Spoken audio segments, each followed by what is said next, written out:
सदाशिवसमारम्भम् शङ्कराचार्यमध्यमाम् अस्मदाचार्यपर्यन्तम् वन्दे गुरो परम्परा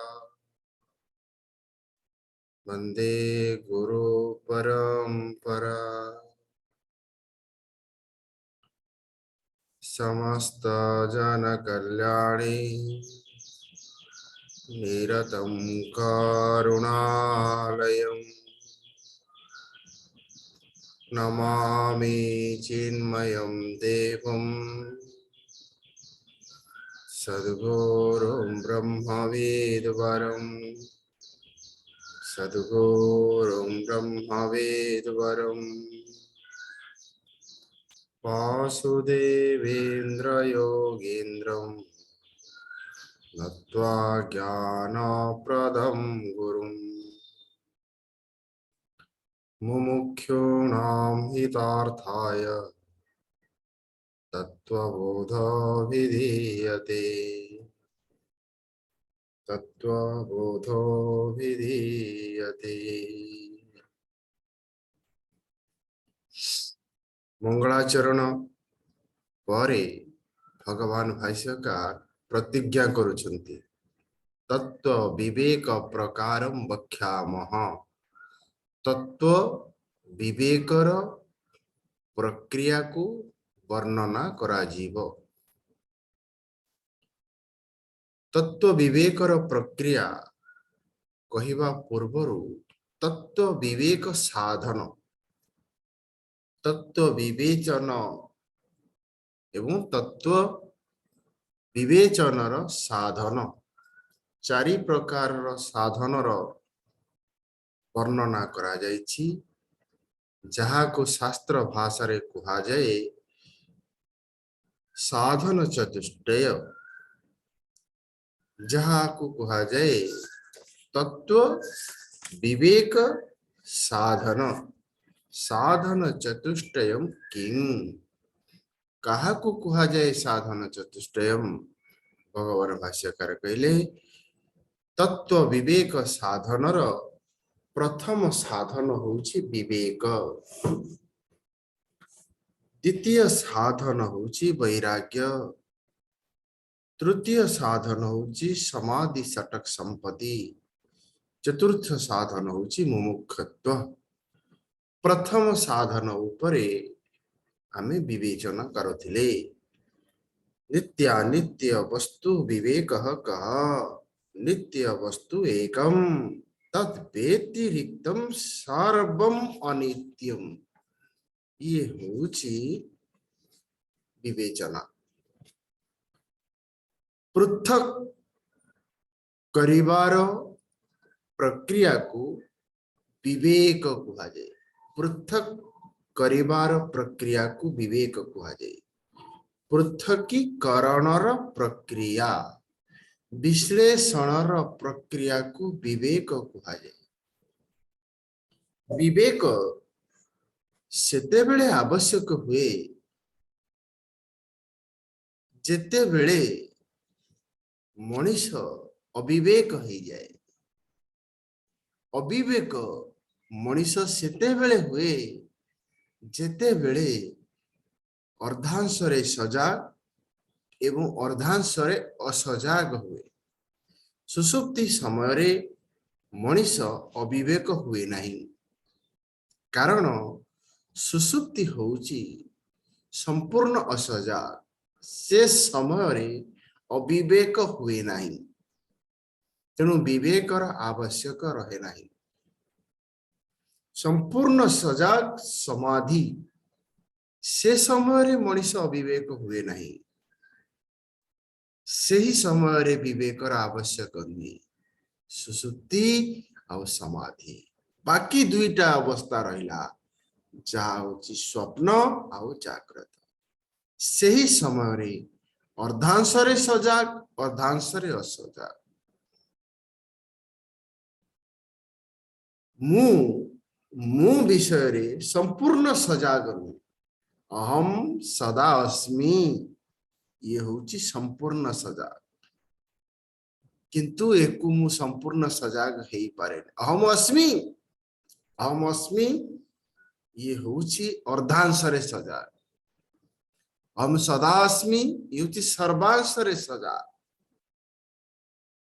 अहम देहो अस्मि ये होची अर्धांशरे सजाग ये होची अर्धांशरे असजाग ये होची एक प्राकृतिक नियम जेते बेले व्यक्ति कौनसी वस्तुर अर्धांशरे सजाग एवं अर्धांशरे असजाग हुए सेते बेले ता भितरे अविवेक हुए वर्तमान आमे ए दृश्यटी को देखिबा आम सामने जो दृश्यटी अछि से बाड़ी गुड़ाक सीधा अच्छी ना बंका अच्छी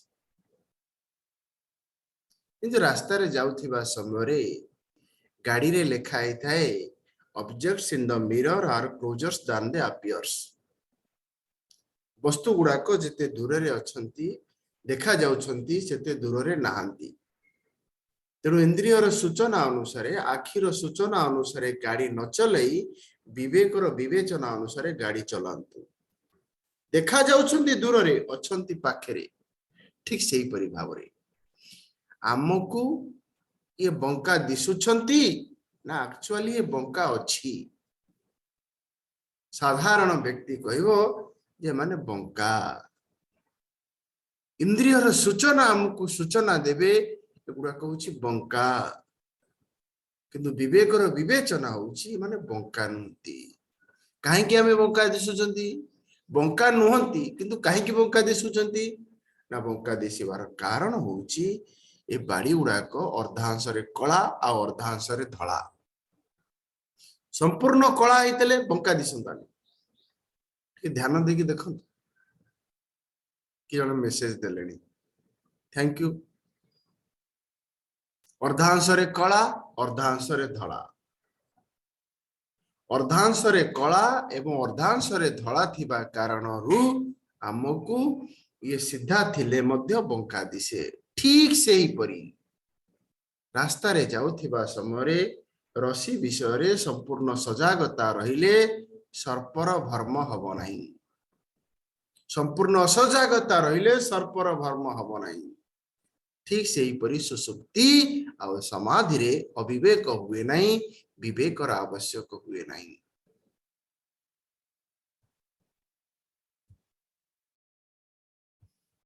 जदि जने व्यक्ति संपूर्ण सजाग रहिला ताहाले भी हबनी संपूर्ण असजाग रहिले भी हबनी वर्तमान आउ गोटे चित्र देखो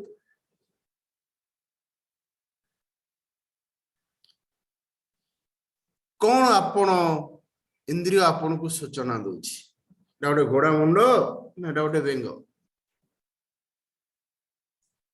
टिकिए एपट सेपट हेले आमको जना पड़े जे बेंगटे पानी रे भासुछि नले बुणा मुंड कोटा ताले ठीक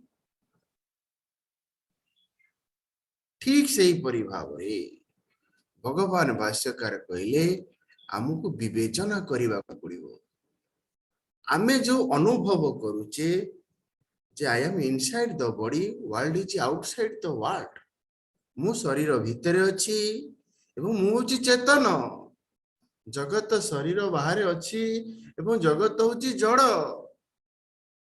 एटा एक सत्य ना एक स्वीकृति ए अनुभूति को अनुसंधान करी संशोधन करिवो केमती करिवो ना भगवान भाष्यकार कहले संपूर्ण दुनिया को आमे दुईटा शब्द भितरे बांधी दवा दुनिया कहले दुई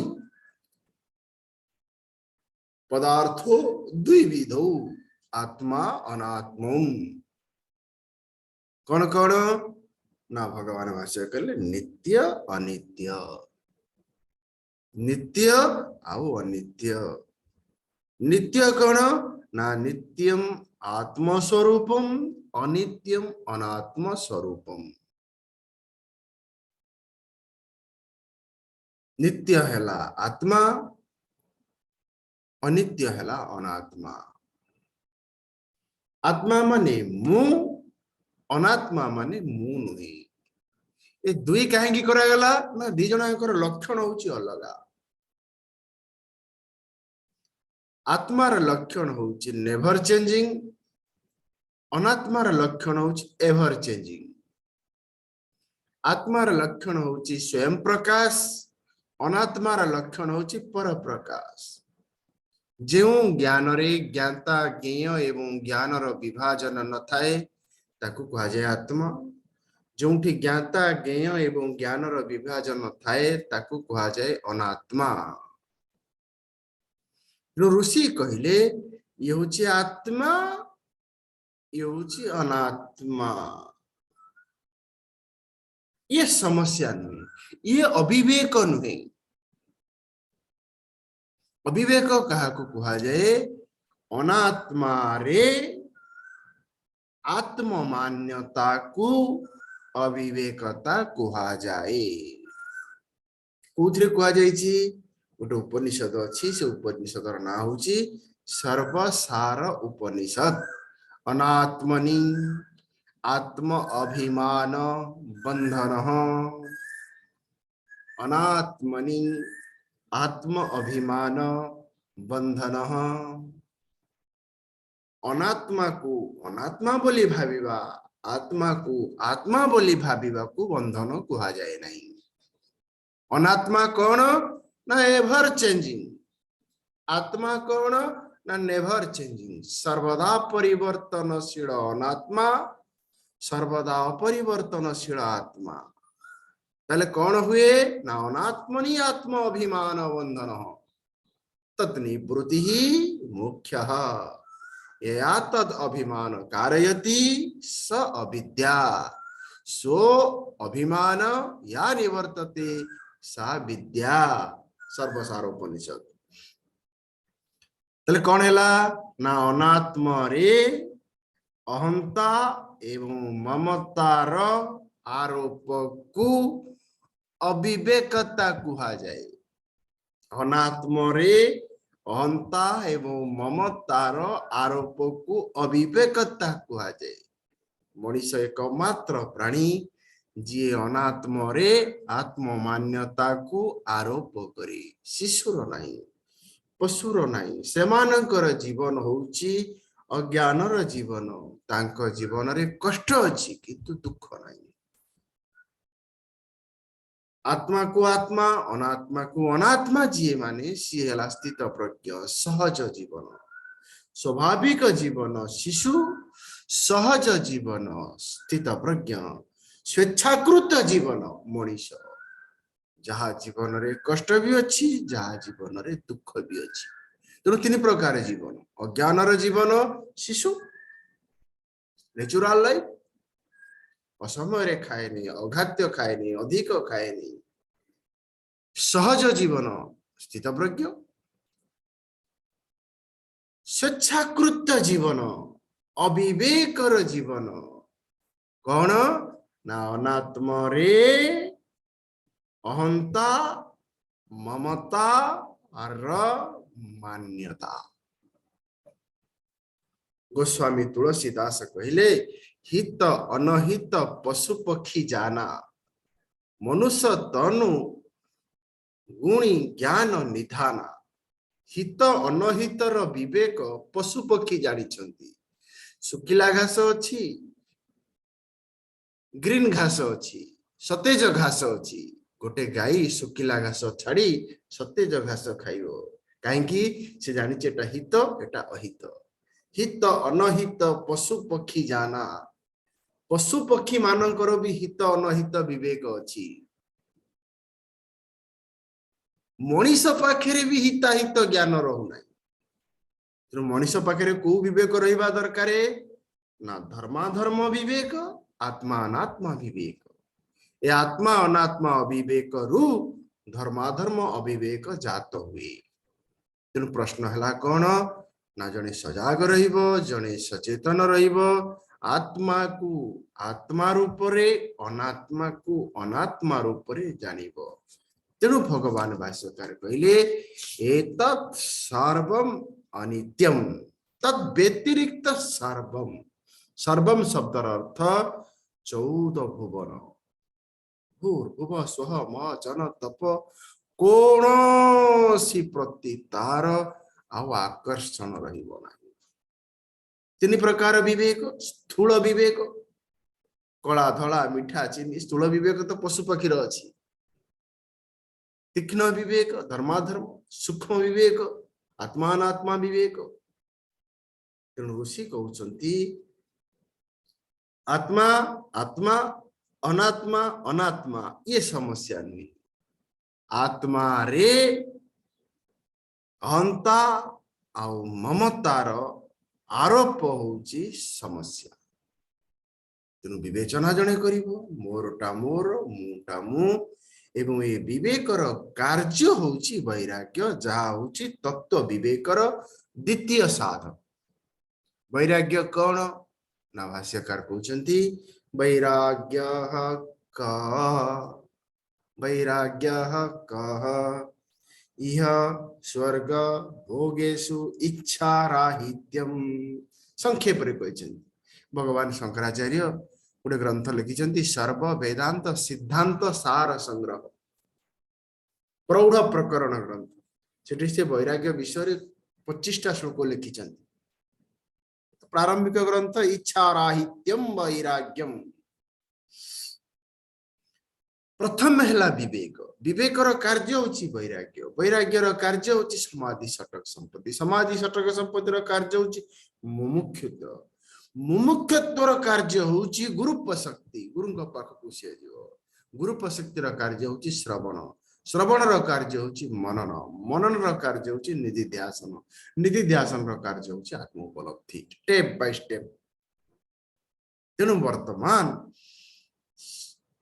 निरीक्षण द्वारा से ग्रहण कला पदार्थो द्विविध, दुनिया कहले दुईटी शब्द, गोटे शब्द है आत्मा आउ गोटे है अनात्मा। जे आत्मा से एक एवं व्यापक, जे अनात्मा से अनेक एवं सीमित, से आश्रित एवं आरोपित। शरीर है अनात्मा, देह इंद्रिय प्राण अंतकरण ये अनात्मा। स्थूल सूक्ष्म कारण भेदात तीन प्रकार अनात्मा। ये अनात्मा रे आत्म मान्यता रखी नहीं। कौन मु रखी ना ये अनात्मा, ये अनित्य, ये अनात्मा हाउ ये अनित्य। अनित्य माने टाइम बाउंड। जदि थरे एतिकी विवेचना शक्ति जनकर आसीगला, अनित्य रु विरक्ति, नित्यर जिज्ञासा। कौन विरक्ति से कथाटी कहछि इच्छा राहित्यम, इच्छा राहित्यम। विगत राग विराग, absence of likes and dislikes, विगत राग। वैराग्य शब्दर अर्थ होची कौनसी वस्तुर वस्तुगत गुण को ग्रहण करिबा, निजर व्यक्तिगत मत को आरोपण करिबा नहीं। वस्तुगत गुण प्लस व्यक्तिगत मत इज इक्वल टू राग। विगत राग accept objective value, separate personal view, separate personal view। Lanka राग, लंका नहले मु खाई परिबी नहीं, एको कुआ गला राग। तेणु ऋषि कहते इच्छा राहित्यम। इच्छा होची दुई प्रकार, गोटला स्वाभाविक इच्छा, गोटला स्वकृत इच्छा। स्वाभाविक इच्छा आमे तैयारी करी भोग करिबा, खाइबार इच्छा, शोष करिबा, ये सब होची स्वाभाविक इच्छा। भोग करिबा शोष करिबा होची स्वाभाविक। मु कोन खाइबी, मोटा खाइबी एटा खाइबिनी, एटा पीबी एटा पीबिनी, एको कहला स्वेच्छाकृत इच्छा। तेणु एठे स्वेच्छाकृत इच्छा को त्याग करिबा उचित। भोग करिबा समय शरीर आवश्यकता अनुसार खाइबा उचित, मनर कामना अनुसार खाइबा उचित नुहे। तेणु ये ऋषि कहते इच्छा राहित्यम। पतंजलि योग सूत्र रे महर्षि व्यासदेव भाष्य रे लिखिचंती हेय उपादेय शून्यम वैराग्यम। जो व्यक्तिर अंतःकरण रे हेय भावना नहीं कि उपादेय भावना नहीं, हेय उपादेय शून्यम वैराग्यम। हेयम हेय माने त्याग करिवि, उपादेय माने नेबी। कौनसी परिस्थिति रे जहा भितरे हेय वृत्ति नहीं कि उपादेय वृत्ति नहीं ताकू कुहागला वैराग्यम। हेय उपादेय शून्यम वशीकार संज्ञा वैराग्यम। पतंजलि योग सूत्र रे पतंजलि कौन कले वैराग्य को दुई भाग रे विभक्त करिदे, पर वैराग्य अपर वैराग्य। पर वैराग्य होची प्रकृति एवं पुरुषर विवेक। अपर वैराग्यर चारोटी होची स्तर अभ्यास जन करिवो। प्रथम वैराग्य हला यतमान वैराग्य, द्वितीय हला व्यतिरेक वैराग्य, तृतीय हला एकेंद्रीय वैराग्य, चतुर्थ हला वशीकार वैराग्य। ये होची अभ्यास। प्रथम वैराग्य हला कौन ना यतमान वैराग्य। यतमान माने यत्न अछि, जत्न करी निजर मन को इंद्रियर विषय ठारू दूर करिबा पई चेष्टा करूची किंतु से दूर करी पारु नाही। कौन ताहले जत्न? कौन जत्न ना मनर स्वभाव होची बुद्धि जहार गुण विचार करिबो मन सेथिरे आसक्त हो जिवो। बुद्धि जहार दोष विचार करिबो मन हेतुरु विरक्त हो जिवो। बुद्धि रे गुण विचार, मन रे आसक्ति, शरीर रे प्रवृत्ति, एला नियम। तेणु आसक्ति हुए कहीं की ना आसक्तिर कारण होची संकल्प। संकल्प को जदि मु त्याग न करे ताले आसक्ति जीव नाही। ध्यायतो विषयान् पुंसः संगतेषु उपजायते। गुण विचार दोष विचार, गुण विचार हेले आसक्ति, दोष विचार हेले विरक्ति, निर्विचार अनासक्ति। रास्ता रे जाउथिबा समय आमे बहुत गुणिछ देखिबा समय रे जहार गुण विचार आमे करे आमे आसक्त हो जाए। आहा रास्ता रे जाउची बाँ पटे पौड़ वाला पौड़ बिकुची, डाँ पटे चाह वाला चाह बिकुची। संगे संगे आमे विचार कले अच्छा चाह दुकान रे एते कोन भीड़, निश्चित भलो चाह करूथबो। गुण विचार हे गला। पौड़ वाला को देखिले एरे एरे निर्विचार, पौड़ वाला को देखिले निर्विचार, चाह वाला को देखिले गुण विचार।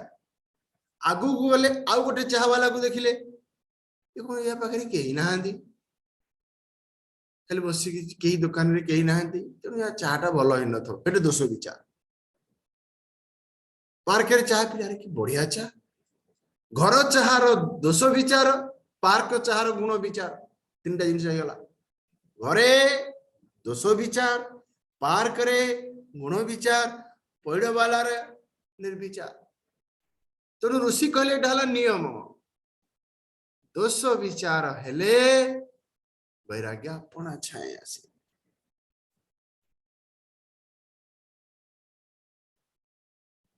जन्म मृत्यु जरा व्याधि दुख दोष अनुसंधानम। प्रयत्न करी एथिरे दोष को देखिबा उचित। केते थर मु आउ जन्म हेबी, को जन्म होची श्रेष्ठ जन्म, यस्य न पुनर्जन्म।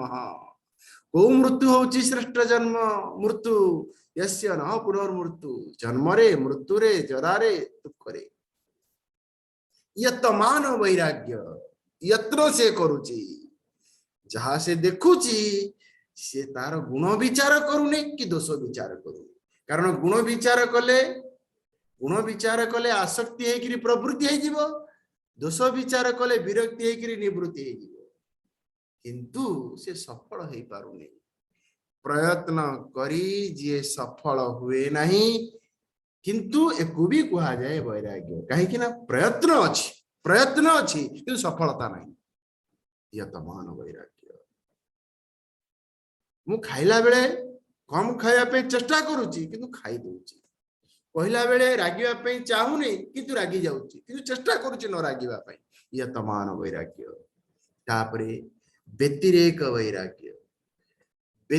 वैराग्य माने किछि टाइप रे मोर नियंत्रण आसिला माछ मु छाड़ी देली किंतु मिछटा को छाड़ी पारुनी व्यतिरेक हे गला मिछ कहवा छाड़ी देली किंतु माछ खाइबा छाड़ी पारुनी व्यतिरेक वैराग्य एकेंद्रिय वैराग्य चारिटा इंद्रिय उपरे मोर नियंत्रण हे गला किंतु आ गोटा को उपरे नाही जीभटा को छाड़ी देला और सबूरा को नियंत्रण हे गला कहला एकेंद्रिय वैराग्य स्टेप बाय स्टेप 4 नंबर टा होची वशीकार वैराग्य जोठी इंद्रिय द्वारा आचरण नहीं कि मन द्वारा स्मरण नहीं हेय उपादेय शून्यम वशीकार संज्ञा वैराग्यम कौनसी व्यक्ति से गुण विचार करेनी कौनसी व्यक्ति से दोष विचार करेनी निर्विचार जेतु से गुण विचार करूनी कहा ऊपर से आसक्त कहा सहित से आसक्त हुए नहीं जेतु से गुण विचार करेनी कहा ऊपर से विरक्त हुए नहीं अनाकर्षण चित्त बलम वैराग्यम कहा प्रति तार आकर्षण नहीं हेय उपादेय शून्यम साधारण व्यक्तिर जीवन कौन गुण विचार हेयम गुण विचार उपादेयम दोष विचार हेयम गुण विचार राग दोष विचार द्वेष ऋषि कहउचंती गुण विचार करिबानी कि दोष विचार करिबा जदि गुण विचार करिबा अधर्मर जदि गुण विचार करिबा धर्मर जदि दोष विचार करिबा अधर्मर धर्मरे प्रवृत्ति अधर्मरु निर्वृत्ति किंतु चेष्टा करिबा निर्विचार जदि निर्विचार आमे रही पारु नै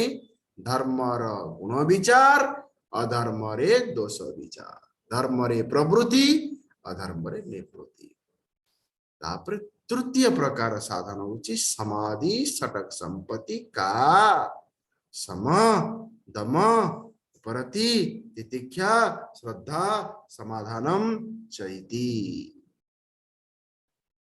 नेक्स्ट क्लास रे हमें देखिबा तृतीय प्रकार तत्व विवेक साधन समाधि षटक संपत्ति।